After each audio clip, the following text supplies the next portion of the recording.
Hello everyone, welcome back सब students का आज के न्यू लेसन में हम सीखने जा रहे हैं खाने पीने वाली चीज़ों के नाम सीखेंगे। तो क्लास का आगाज़ करने से पहले जिन लोगों ने अभी तक हमारे चैनल को सब्सक्राइब नहीं किया, हमारे चैनल को सब्सक्राइब करके हमारी यूट्यूब फैमिली का हिस्सा बन जाएँ ताकि नई आने वाली क्लास का नोटिफिकेशन आपको पहले मिल सके। अक्सर लोग मुझे पूछते हैं कि सारे वीडियो सामने नहीं आ रही है, आपकी कई दिन हो गई हैं।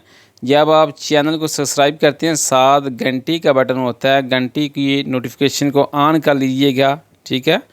तो नंबर 1 है जी पान रोटी ब्रेड, नंबर 2 aqua पानी, नंबर 3 लाते दूध लाते, नंबर 4 काफ़े कॉफ़ी लाते। मैं कहता हूँ कि तुम लाते पीते हो तो बेवी लाते, मैं पीता हूँ तो इयो बेवो लाते, इयो बेवो कफ़े मैं काफ़ी पीता हूँ, तू बेवी कफ़े तुम काफ़ी पीते हो।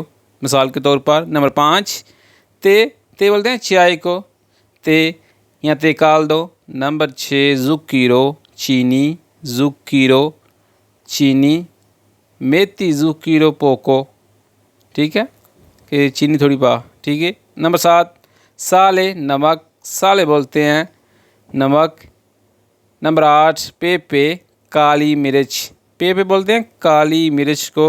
मिसाल के तौर पर कल कोई बंदा रेस्टोरेंट में काम करता है किसी के साथ, तो इन अल्फाज का इस्तेमाल करते हुए आप कोई चीज़ किसी को दे सकते हैं, किसी से कोई चीज़ पूछ सकते हैं, ठीक है। तो नेक्स्ट सफ़ा देखते हैं। ये आ गए जी अल्फाज। नंबर 9 है ओलियो तेल, ओलियो बोलते हैं आयल को, तेल को ओलियो। एक अल्फाज है आलियो, आलियो बोलते हैं थोम को, ठीक है। ओलियो और आलियो इन दोनों अल्फाज में ज़रा फ़र्क है, ज़रा ध्यान करना है कि सामने वाला बंदा क्या बोल रहा है। तेल लेकर आओ या थोम लेके आओ, लहसुन लेके आओ। ओलियो तेल, आलियो लहसुन थोम, ठीक है, ज़रा फ़र्क ध्यान करना है। नंबर 10 बूरो मक्खन, बूरो बोलते हैं मक्खन को। नंबर 11 फॉर्माजो पनीर चीज़, जो पिज़्ज़े के ऊपर डालते हैं हम फॉर्माजो, उसको बोलते हैं फॉर्माजो। नंबर 12 ओवो अंडा। नंबर 13 कार्ने गोश्त, कार्ने गोश्त। नंबर 14 पोलो मुर्गी, मुर्गी का गोश्त, कार्ने दी पोलो मिसाल के तौर पर। नंबर 15 पेशे मछली, पेशे बोलते हैं मछली को। हाँ ये आगे जी नंबर 16 है रीज़ो चावल राइस, मेथी रीज़ो पियो कि ज़्यादा चावल डालो थोड़े को प्लेट खाली है। अगले बंदे तुम आख सकते हो मेथी रीज़ो पियो कि चावल ज़्यादा डालें। हाँ ये आगे जी नंबर 17 पास्ता, पास्ता बोलते हैं पास्ते को। अगर पूछना हो किसी को कि तुम पास्ता खाओगे, तू मांजिला पास्ता, तुम मांजिला पास्ता, क्या तुम पास्ता खाओगे। नंबर 18 पिज़्ज़ा, पिज़्ज़ा अगर कहना हो कि मैं पिज़्ज़ा खाता हूँ, यो मांजिला पिज़्ज़ा कि मैं पिज़्ज़ा खाता हूँ। तू मांजिला पिज़्ज़ा कि तुम पिज़्ज़ा खाते हो। वो पिज़्ज़ा खाता है तो लुई मांजाला पिज़्ज़ा कि वो पिज़्ज़ा खाता है। मिसाल के तौर पर नंबर 19 पोमोदोरो टमाटर पोमोदोरो। नंबर 20 पताता आलू, अगर एक आलू का पीस है तो पताता, अगर ज़्यादा आलू हैं तो पताते ज़्यादा आलू। नंबर 21 चिपोला प्याज, चिपोला अगर एक प्याज है, एक प्याज का पीस है तो चिपोला, अगर ज़्यादा है तो चिपोले, ठीक है जी। अंडरस्टैंड, क्लियर हो गया। नंबर 22 आलियो लहसुन, देखा अल्फाज आ गया ना, आलियो, आलियो बोलते हैं लहसुन को। नंबर 23 मेला सेब, मिएला सेब। आगे जी नंबर 24 बनाना केला।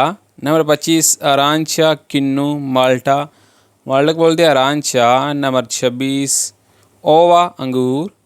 नंबर 27 फ्रागोला स्ट्रॉबेरी, फ्रागोले को बोलते हैं, स्ट्रॉबेरी को बोलते हैं फ्रागोला स्ट्रॉबेरी। आजकल पाकिस्तान आई भी है, मौसम ठीक है। नंबर 28 इंसलाता सलाद, इंसलाता। नंबर 29 वेंतिनोवे करोता गाजर, अगर ज़्यादा गाजरें हैं तो किस तरह बोलेंगे इटालियन ज़बान में, आपने मुझे नीचे कमेंट सेक्शन में बताना है। अगर एक गाजर है तो करोता, अगर ज़्यादा गाजरें हैं तो क्या बोलेंगे, सब स्टूडेंट से मुझे बताना है। Number 30 gelato ice cream, gelato. आगे जी नंबर 32 है बिस्कोतो, बिस्कुट को बोलते हैं। नंबर 33 चोकोलातो, चॉकलेट, चोकोलातो चॉकलेट। नंबर 34 मिएले, शहद। आपके जहन में एक बात आई होगी, सर हमने पीछे अल्फाज देखे हैं मिएले, मिएला बोलते हैं सेब को, मिएले शहद। नंबर 35 सुको, जूस, सुको। नंबर 36 वीनो, शराब। नंबर 37 बीरा, बियर, बीरा। नंबर 38 जुप्पा, सूप को बोलते हैं जुप्पा।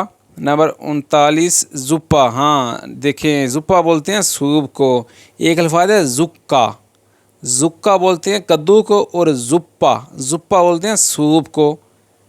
जुप्पा सूप, जुक्का कद्दू, याद रखियो। नंबर 39 मैंने इस तरह यखनी, शोरबा, ਜਿਹੜੇ ਤੁਸੀਂ शोरबा पींदे हो, मैंने इस तरह।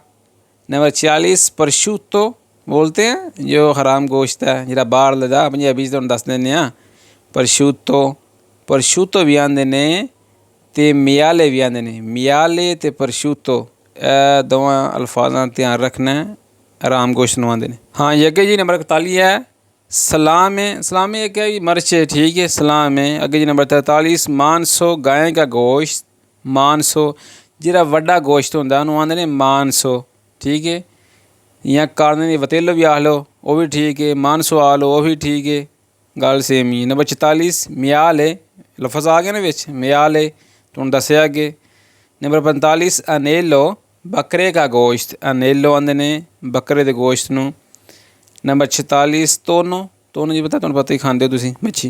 नंबर 47 सलमोने, यह भी एक मच्छी है, सलमोने मच्छी है भी, ठीक है याद रखियो। नंबर 48 गंबेरो या गंबरेली, यह भी आंदे ने उन्होंने मच्छी नूं, ठीक है नान है सलमोने गंबेरो। हाँ ये कि जी नंबर 50 है फजोली, लोबिया आंदे ने, लोबिया फजोली। आगे जी नंबर 51 लंतीके, दाल, मसरां दी दाल, कोई भी दाल इनू आखदे लंतीके, लंतीके। नंबर 52 चेची, चने, चेची आंदे चणियां नूं, चेची चने। नंबर 53 पजेली, मटर, पजेली मटर। नंबर 54 माइस, मकई, तुसीं अक्सर वेखी होनी मकई, माइस उन्होंने माइस, मकई नहीं उन्होंने माइस। नंबर 55 स्पिनाची, पालक, स्पिनाची पालक। Number 56 broccoli, broccoli. नंबर 57 कोवलफ्योरे, फूल, जी गोभी होंगी है, बंद गोभी कर लो, ठीक है। बंद गोभी में शक्के आते हैं वेरजा, तो जी गोभी खाने वाली होंगी साढ़े वाली, उन्होंने कोवलफ्योरे, कोवलफ्योरे गोभी। आगे जी नंबर 58 मिलेंजाना, बैगन, पठा, मिलेंजाना। नंबर 59 जुक्कीना, तोरी, जुक्कीना बोलते हैं तोरी को। नंबर 60 पेपरोने, पेपरोनी, शिमला मिर्च, या पेपरोने या पेपरोनी यानी शिमला मिर्च नूं। नंबर 61 चित्रियोलो, खीरा, चित्रियोलो, अगर एक खीरा है तो चित्रियोलो, अगर ज़्यादा खीरे ने तो चित्रियोली, ठीक है जी। नंबर 62 फोंगो, खुंबी एक होंगी है रूणिया दी हुई होती, पता पाकिस्तान की वेखी होनी खुंबी। नंबर 63 लीमोने, लींबू, लीमोने। नंबर 64 पेरा, नाशपति, खंड का पेरा है जी, आटे का पेरा। असी अक्सर साड़ी जी पंजाबी जबान है पेरा, पेरा आंदे ने नाशपति, पेरा। नंबर 65 पेस्का, आरू, ये आरू उन्होंने पेस्का, आरू। आ गई जी नंबर 66 है अल्बिकोका, खुबानी, खुरबानी नूं आंदे ने जिहड़ा फ्रूट है अल्बिकोका। नंबर 67 चिलिएजे, चेरी, चेरी स्कूजा, चिलिएजे चेरी। नंबर 68 अंगूरिया, तरबूज, दवाना, ठीक है अंगूरिया, दवाने नहीं आंदे ने अंगूरिया। नंबर 69 मेलोने, खरबूजा, मेलोने, जी खकड़ी है पंजाबी में समझा दें, खकड़ी नूं आंदे ने मेलोने, खरबूजा, ते अंगूरियां आंदे ने दवाने नूं, याद रखियो। नंबर 70 अनानास, अनानास ये फ्रूट है। नंबर 71 केवी, केवी। नंबर 72 फरीना, आटा या कोई मैदा, फरीना। जिहड़ा बेसन होंदा है उन्होंने आंदे ने फरीना दी चेची, जिहदे नाल पकौड़े बनते हैं, ਜਿਹੜਾ ਵੇਸਣ ਉਹਨੂੰ ਆਂਦੇ ਨੇ ਫਰੀਨਾ ਦੀ ਚੇਚੀ। ਜਿਹੜਾ ਹਾਲੀ ਕੋਈ ਆਟਾ ਹੈ ਉਹਨਾਂ ਨੇ ਫਰੀਨਾ, ਠੀਕ ਹੈ। ਕੋਈ ਮੈਦਾ ਹੋ ਗਿਆ ਫਿਰ ਵੀ ਫਰੀਨਾ। ਨੰਬਰ 73 ਪਾਨ ਕਰੀਮ। ਹੁਣ ਤੁਹਾਡੇ ਜ਼ਿਹਨ 'ਚ ਗੱਲ ਇੱਕ ਆਵੇ ਦੀ ਕਿ ਪਿੱਛੇ ਅਸੀਂ ਅਲਫਾਜ਼ ਦੇਖਿਆ ਪਾਨੇ ਰੋਟੀ ਨੂੰ ਆਉਂਦੇ ਨੇ, ਉਹ ਅਲਫਾਜ਼ ਹੈ ਪਾਨੇ ਰੋਟੀ। ਇਹ ਅਲਫਾਜ਼ 73 ਪਾਨ ਕਰੀਮ, ਕੋਈ ਕਿਸੇ ਕਿਸਮ ਦੀ ਕਰੀਮ ਹੈ, ਠੀਕ ਹੈ, ਜਿਹੜੀ ਖਾਈ ਜਾਂਦੀ ਹੈ, ਉਹਨੂੰ ਆਂਦੇ ਨੇ ਪਾਨ ਕਰੀਮ।